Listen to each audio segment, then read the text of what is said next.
선한 통역자가 됩시다. 다시 한번 더 해볼까요? 선한 통역자가 됩시다. 성경 말씀 이외에는 찾아보기 힘든 단어가 이 통역자라는 단어입니다.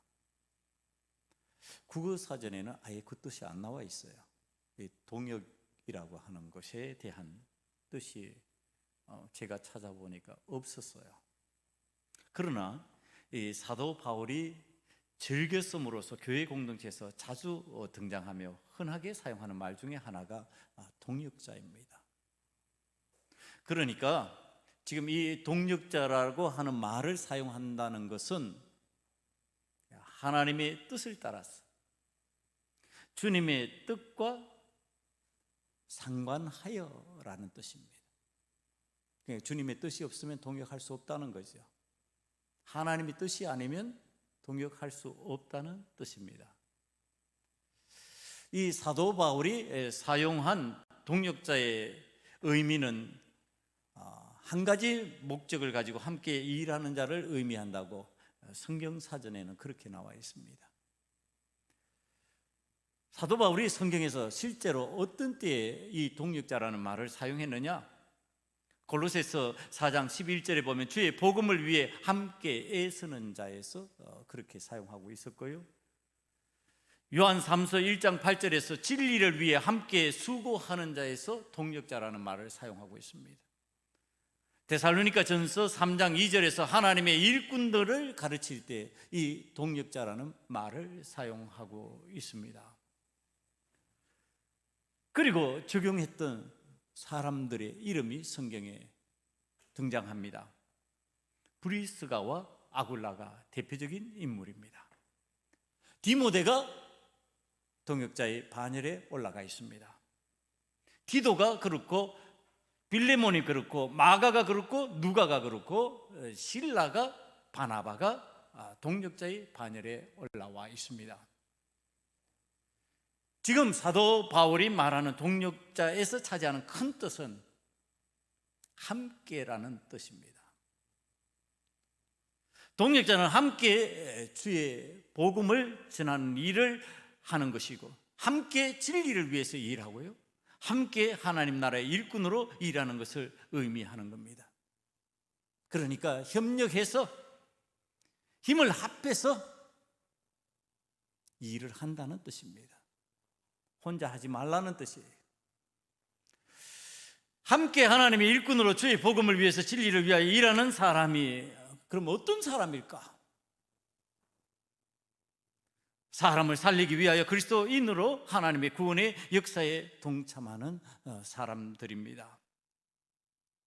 하나님의 선하신 계획을 따라서 함께 일하는 사람들인 이 동역자가 어떤 유형의 사람인지 잘 알려지는 그러한 사건이 우리가 살아가던 이 땅에서 실제적으로 일어났습니다. 그러니까 오늘을 살아가는 이 땅에서도 하나님의 선하신 계획을 따라 하나님의 선하신 일을 이루기 위하여 선한 의의 싸움을 하는 사람이 있고요, 자신의 능력을 과시하면서 인간의 욕심을 채우기 위한 싸움을 하는 사람이 있음을 알려주는 사건이었습니다. 그 사건이 바로 6.25 전쟁입니다. 여러분, 우리나라에서는 하나님의 선하신 계획에 따라 동역한 사람들이 이 나라를 지키기 위한 의로움의 현장을 보여준 사건이 6.25 전쟁입니다. 우리는 6.25 전쟁으로 인하여서 의로움에 관하여서 빚진 자들이 되었습니다. 공산주의를 통하여서 이 땅에 공산국가를 세우고 싶어 하는 사람들이 침공하기 시작하던 날, 그리스도의 정신으로 무장한 많은 나라가 이끄는 당시의 유엔, 그 속에서 자유를 수호하기 위하여 먼 이국 땅에 있는 나라를 돕기로 결정을 합니다. 이제 남쪽 지방의 작은 지역에 쫓겨가서 마지막 생존을 위한 항전을 벌이고 있는 대한민국을 수호하기 위해서 세계 각국에서 목숨을 걸고 한국 전쟁에 동역하기 위한 군인들이 몰려들기 시작합니다. 제가 말씀을 준비하면서 이 부분을 묵상하는 거예요. 그랬더니 머릿속에 떠오르는 것이요, 한국 전쟁의 동력자들로 인하여서, 이 유엔군으로 인하여서 이 한국 땅이 어떻게 변했느냐 하면은 순식간에 의의 싸움을 하는 장소가 되었다고 하는 사실이에요. 한국은 그저 전쟁이 일어난 장소가 아니다, 하나님의 의를 실현하는 장소가 되어버렸다. 실제로 유엔이 창설된 이후에 처음으로 유엔기를 앞세워서 자유평화를 수호하기 위해서 참여한 전쟁 국가가 전투병력을 보낸 나라가 16개국이고요 5개국이 의료 지원단을 보냈고요 40여 개국이 물자를 지원했습니다. 세계 이렇게 많은 나라가 협력해서 전쟁을 벌인 경우가 거의 없습니다. 그런데 지금 우리나라에서 그 일이 일어나고 있는 겁니다. 세계 2차 대전 이후에 평화의 파괴자에 맞서서 국제기구가 집단적으로 행동을 한 역사적인 사건입니다. 여러분, 이 일이 인간의 생각으로 되겠느냐? 인간의 결정으로 되겠느냐? 그렇게 많은 나라들이 한 나라를 돕기 위해서, 한 세계에서 작은 한 나라를 돕기 위해 가지고 희생을 감수하겠느냐? 그게 안 되는 일이에요. 그냥 하나님의 뜻을 따라서 하나님의 의를 이루기 위한 하나의 방법이었다. 여러분, 그 속에 구성된 내용을 들여다보면 더 기가 막힙니다. 유엔군으로 참여한 각 나라의 군인들이에요, 삶의 풍속과 전통이 다릅니다. 식생활 습관이 다릅니다. 그런데 이 모든 것을 극복하고 한 마음으로 전쟁을 수행해내는 동역을 감당해 나아갑니다. 이들이 수많은 전공과 숨은 교훈은요, 우리 역사 속에 길이 남아 있습니다. 내용을 더 살펴봤어요. 한국 전쟁으로 한국군과 동역한 유엔군이 함께 사망한 인원이 17만 8,500명 가량 됩니다. 부상자가 약 55만 명이 되고요, 실종되었거나 포로로 잡힌 사람이 4만 2천 명이 넘습니다. 이름도 모르고 얼굴도 모르는 젊은이들이 이 대한민국의 자유를 수호하기 위해서 피를 흘렸다고 하는 사실에 대해서 우리는 감사할 수밖에 없고요, 우리는 이런 의의 싸움을 위한 동력의 정신을 계승한 나라라고 하는 사실에 대한 자부심이 있습니다. 우리나라는 이런 나라다. 의의 싸움을 하나님께서 일으키도록 만들어주신 나라다. 의의 전쟁을 수행하도록 만들어주신 나라다. 이런 전통을, 이런 정신을 갖고 있는 우리나라라는 얘기입니다. 의의 핏값을 지불한 나라, 의의 핏값을 지불했기 때문에 이 나라가 전쟁 70년 후에 세계가 놀라는 나라가 되었습니다. 피의 값을 지불한 이곳에서 생기가 살아났고요, 전쟁에 참여했던 전쟁의 용사들이 와서 보고 표현하는 방식입니다. 이 나라가 지옥에서 천국으로 변했다. 이 땅이 놀라운 경제 부흥과 민주주의를 수행하는 나라가 되었다. 세계에서 가장 못 살던 나라, 전쟁으로 인해서 피폐해진 이 나라가 독재 국가라는 오명을 쓰고 독재가 진행되던 그러한 나라, 그 나라가 이제 세계가 찬탄하는 경제 부흥을 이루고 민주 국가로서 성장했다고 하는 사실, 이것이 그냥 된 일이냐? 의의 동력자들이 있었기 때문에 아니냐? 의의 동력자들이 우리와 함께 해주었기 때문에, 우리 전쟁에 참여해 주었기 때문에 이것이 가능했다. 다시 설교를 준비하면서 묵상해 보았습니다. 만약에 유엔군이 참여하지 않고 열악했던 우리나라의 군 환경으로 인하여서 이 나라가 북한군의 수중에 넘어가 버렸다면 어떻게 됐을까? 지금의 북한이 상상이 됩니다. 지금의 북한,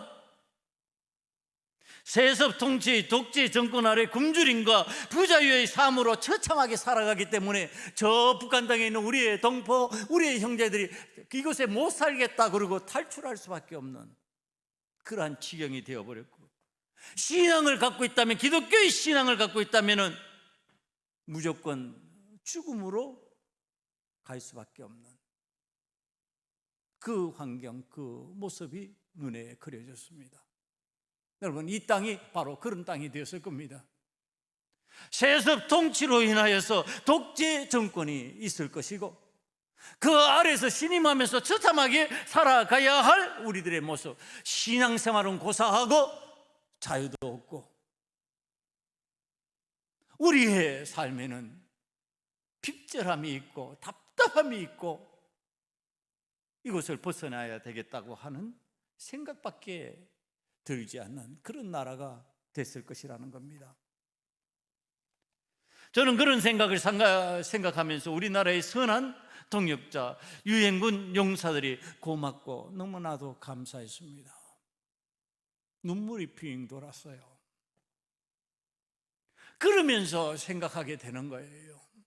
이번 주 말씀을 생각하면서 우리도 그렇게 살아야 된다. 우리도 의의 전쟁을 치를 수 있는 사람이 되어야 된다. 우리도 의의 값을 지불할 수 있는 나라가 되어야 된다.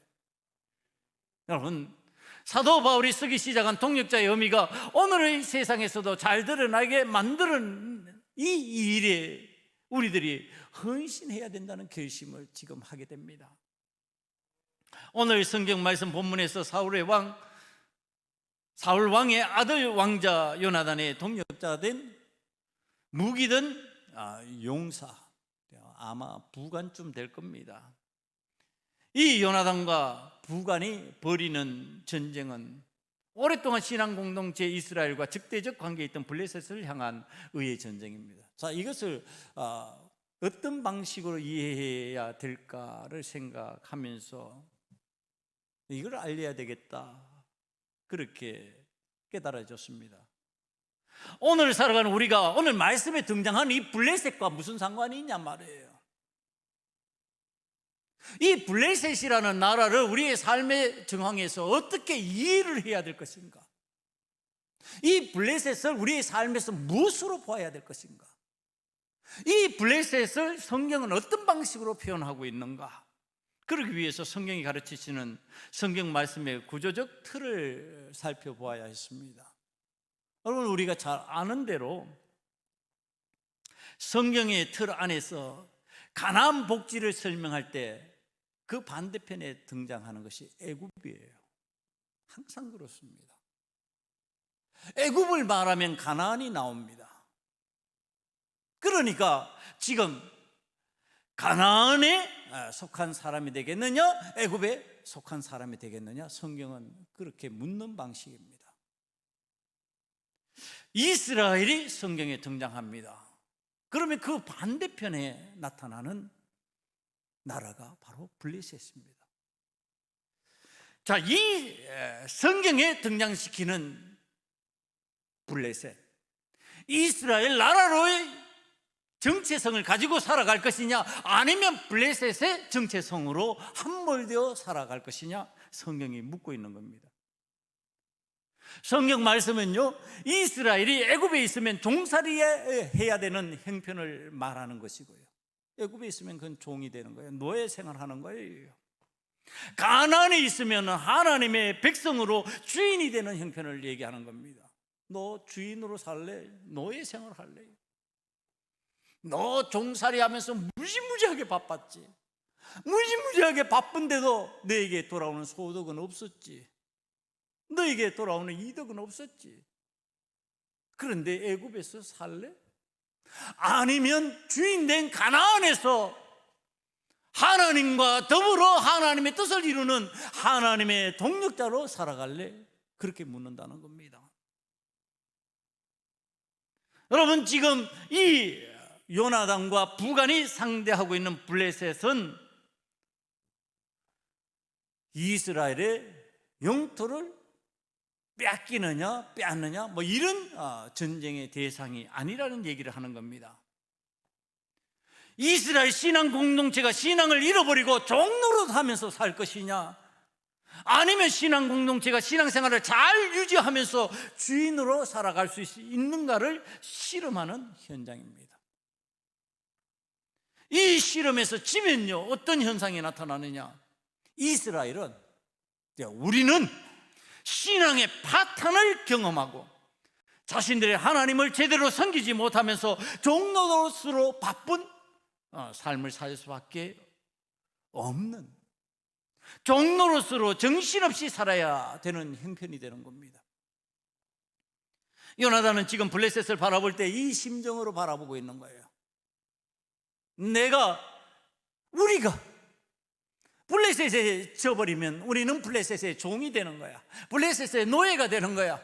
우리가 이겨야만 우리는 주인으로서 살아갈 수 있어. 이 절박함이에요. 그러나 상대가 어떻습니까? 여러분, 이 블레셋이 갖고 있는 능력이 만만치 않다고 성경은 표현해 주고 있습니다. 그 당시에요, 요즘 표현으로 선진화된 무기를 갖춘 능력 있는 집단입니다. 이스라엘이 맞상대하기에 역부족인 환경을 가지고 있는 나라입니다. 그것이 사무엘상 14장 19절 이하를 보면은 잘 설명해 주고 있습니다. 그때 이스라엘 온 땅에 철공이 없었으니 이는 블레셋 사람들이 말하기를 히브리 사람이 칼이나 창을 만들까 두렵다 하였습니다. 온 이스라엘 사람들이 각기 보습이나 삽이나 도끼나 괭이를 벼리려면 블레셋 사람에게로 내려갔었는데 곧 그들이 괭이나 삽이나 쇠스랑이나 도끼나 채찍이 무딜 때에 그리하였으므로 싸우는 날에 사울과 요나단과 함께한 백성의 손에는 칼이나 창이 없고 오직 사울과 그의 아들 요나단에게만 있었더라. 여러분, 이게 무슨 얘기를 하느냐 하면요, 블레셋은 이미 철기 문화를 누리고 있는 거예요. 그런데 이스라엘은 이 철기 문명이 아니에요. 그러니까 겨우 왕과 왕자만이 철무기를 가지고 있는 거예요. 철로 된 칼을 가지고 있는 거예요. 나머지는 없다는 얘기를 하는 거예요. 나머지는 그런 무기가 없어요. 그러니까 지금 철로 된 무기를 가지고 있고 대창이나 나무로 아니면은 기타 철로 도저히 상대가 안 되는, 철의 상대가 안 되는 무기를 가지고 전쟁을 치른다. 이거 가당키나 한 얘기냔 말이에요. 지금 이런 상황에서 목숨을 걸고 이 선진화된 문명 공동체를, 이 선진화된 문명 공동체 블레셋을 흔들어버릴 계획을 세운 사람이 요나단입니다. 이스라엘을 침공하는 블레셋은 앞선 철기의 선진 문화로 이스라엘을 노예로 만들어 종으로 삼고 싶고요, 종을 부리고 싶은 겁니다. 그리고 자신의 뜻대로 좌지우지해 버리고 싶은 겁니다. 그러나 블레셋이 종으로 삼고 싶은 이스라엘은 사람의 뜻으로 통치하는 곳이 아닙니다. 하나님의 뜻대로 통치되는 나라이며 신앙 공동체입니다. 그러므로 블레셋을 상대로 하여 싸운다는 것은 지금 인간적인 감정이나 욕심에 의한 것이 아니라 하나님의 뜻을 따르는 일이며 신앙 공동체를 지켜나가는 의미의 전쟁이었습니다. 하나님의 뜻을 따를 수 있느냐? 우리의 신앙을 유지할 수 있느냐? 지금 이 문제라는 겁니다. 뭐 먹고 사느냐? 뭐 이런 문제가 아니라는 얘기예요. 아니, 영토를 뺏겨서 우리의 영토가 작아지느냐? 이런 문제가 아니라는 얘기를 하는 겁니다. 자, 이것이 오늘 우리에게 어떤 모습으로 다가오고 있을까요? 저는 지금 우리가 겪고 있는 우리의 현실에서 코로나19가 마치 블레셋같이 느껴졌습니다. 우리 신앙 공동체를 파괴하고 노예로 삼고 싶어 하던 삶의 정황과 너무 같습니다. 예배를 마음대로 드릴 수가 없습니다. 이제 예배자로 예배 현장에 나오는 것이 이제 부담스러운 상황이 되었습니다. 코로나19로 인하여서 예배 드리는 사람이면 무식한 사람 취급을 받는 상황이 되어버렸습니다. 예의 없는 사람이 되는 것처럼 만들어버렸습니다. 공동체를 파괴하는 사람처럼 느끼도록 상황이 그렇게 만들어져 있습니다. 지금 코로나19가 가져온 현상입니다. 그러나 지금 우리가 이 감당기 어려운 어마무시한 이 상황 앞에서, 이 현상 앞에서 어떻게 해야 될 건가? 오늘 성경이 말씀하시는 겁니다. 요나단처럼 분연히 일어나서 우리를 올가며 상황의 노예로 만들어 가고 싶어 하는 이 코로나19에 맞서는 의의 싸움을 벌일 수 있어야 된다. 코로나19를 맞서라. 여러분, 우리가 오늘 찬양 예배를 드리는 이유도 바로 거기에 있습니다. 미랄재단에서 진행하는 이 심장병 환자를 돕기 위한 아마 교회들이 모임을 가지면서 이 일을 진행하는 것이 쉽지 않을 겁니다. 그럼 우리 교회가 하자. 못하게 만드는 상황을 이겨내야 된다. 이것을 극복해야 된다. 이것을 우리 교회가 제공해야 된다. 그렇지 아니하면은 상황의 노예가 될 겁니다. 코로나19의 노예가 되어서 코로나19가 이끌어가는 대로 끌려가게 될 겁니다. 오늘 부활의 새 생명을 주시는 그리스도의 동력자가 된 정신으로 죽으면 살리라. 부활의 정신으로 심장병 어린이들을 비롯한 약자를 도움으로 우리와 함께 의의 동력자가 되어 주의 사랑으로 어린이들의 심장을 뛰게 하는, 심장병 환자의 심장을 뛰게 하는 주님의 치유의 사제, 주님의 그 치유 사역의 기적이 우리 손길들로 통해서 이루어져야 된다. 사랑하는 성도 여러분, 오늘 본문 말씀에서 요나단 왕자가 의의 전쟁을 결심하자 따르는 사람이 있습니다. 병기든 무기든 군사, 부관입니다. 무섭습니다. 두렵습니다. 그거 하기 힘든데요? 아니에요.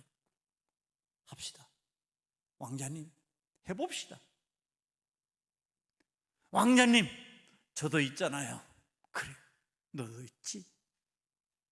이런 요나단과 무기든 군사인 부관의 단순한 결정이 아닙니다. 성경을 보면은요, 하나님의 뜻을 알고 움직이는 움직임입니다. 동력이기 때문에 나 말고 다른 사람이 있으니까 적당히 해도 된다, 그런 생각의 여지가 없어진, 목숨을 걸고 전쟁하는 동력입니다. 간절히 함께 하겠다는 정신 속에서 이루어지는 동력의 역사입니다. 요나단과 무기든 군사는요, 동력하며 여호와 하나님의 표징을 바라봅니다. 10절 말씀에 그 내용이 나와 있습니다. 그들이 만일 말하기를 우리에게로 올라오라 하면 우리가 올라갈 것은 여호와께서 그들을 우리 손에 넘기셨음이니 이것이 우리에게 표징이 되리라 하고, 여호와 하나님의 표징을 구합니다. 여호와 하나님의 뜻을 구합니다. 여호와 하나님 맞지요? 여호와 하나님이 블레셋을 상대로 하는 것이 맞지요? 우리는 수가 부족합니다. 우리는 2사람밖에 안 됩니다. 나의 동력자, 나의 부관과 나밖에 없습니다. 하나님 뜻 그런데 맞지요? 우리 교회 하나님 앞에서 아직도 여전히 연약한 부분이 있습니다. 그러나 하나님의 뜻 맞지요? 하나님 앞에 묻는 겁니다. 하나님께서 표징을 보여주시고 진행을 시키고 하나님께서 전쟁을 치르게 만드십니다. 하나님의 뜻을 알아차린 요나단이 말합니다. 나를 따라 올라오라. 여호와께서 그들을 이스라엘 손에 넘기셨느니라.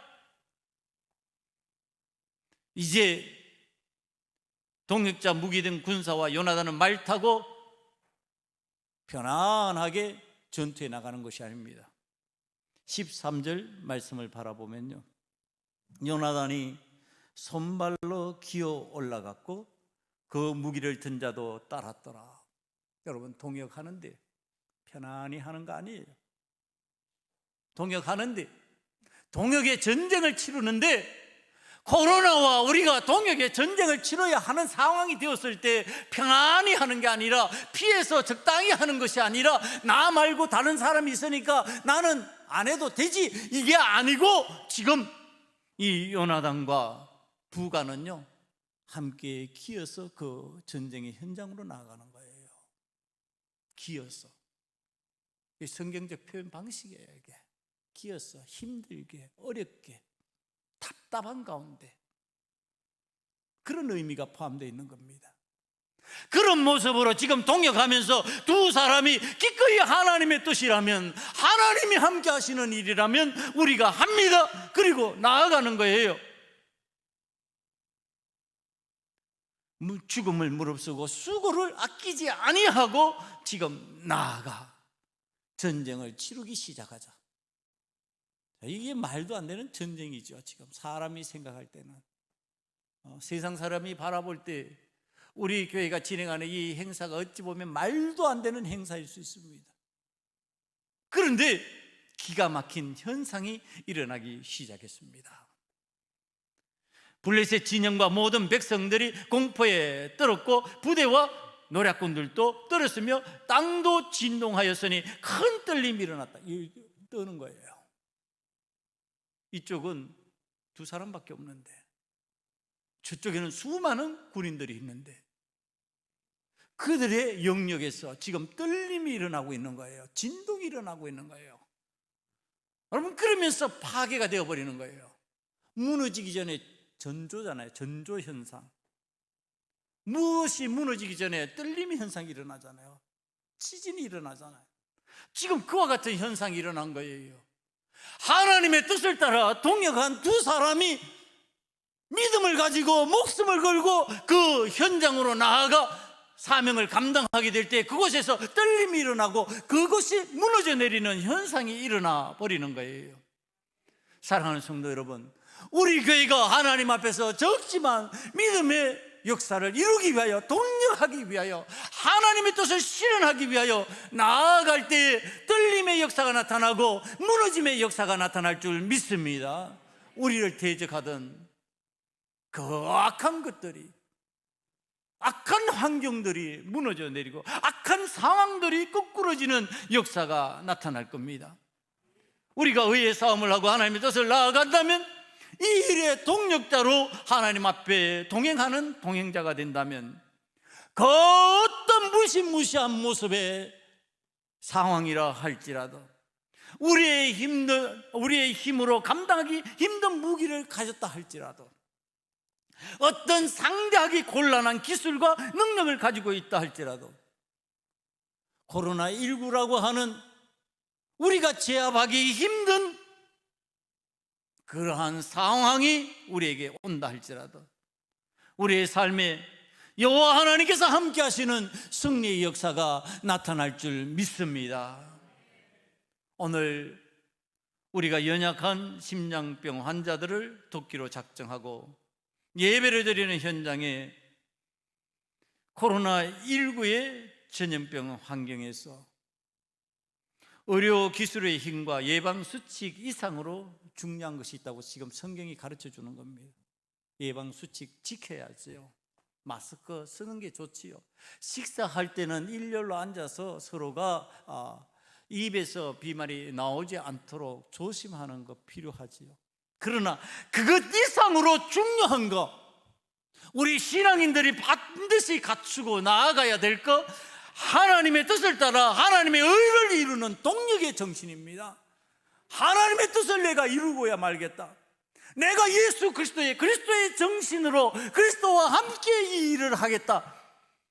그럴 때 하나님께서 은혜를 베푸시고 약자가 되어 힘들어하는 심장이 멈춰가던 사람들이 심장이 뛰는 역사가 나타날 것이고, 죽음의 공포에 떨던 공동체가 일어나 분연히 코로나19의 힘든 상황을 이겨내는 승리의 역사가 오늘 저와 여러분에게 우리 심장병 환자들을 섬겨나가는 공동체 위에 임하게 될 줄 믿습니다.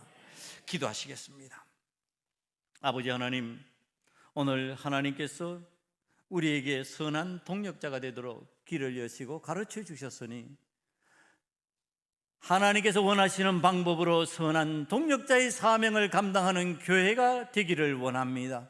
아버님, 우리 교회 위에 아버지 하나님께서 주시는 능력으로 요나단과 부관이 함께 경험했던 승리의 역사를 경험하게 만들어 주시옵소서.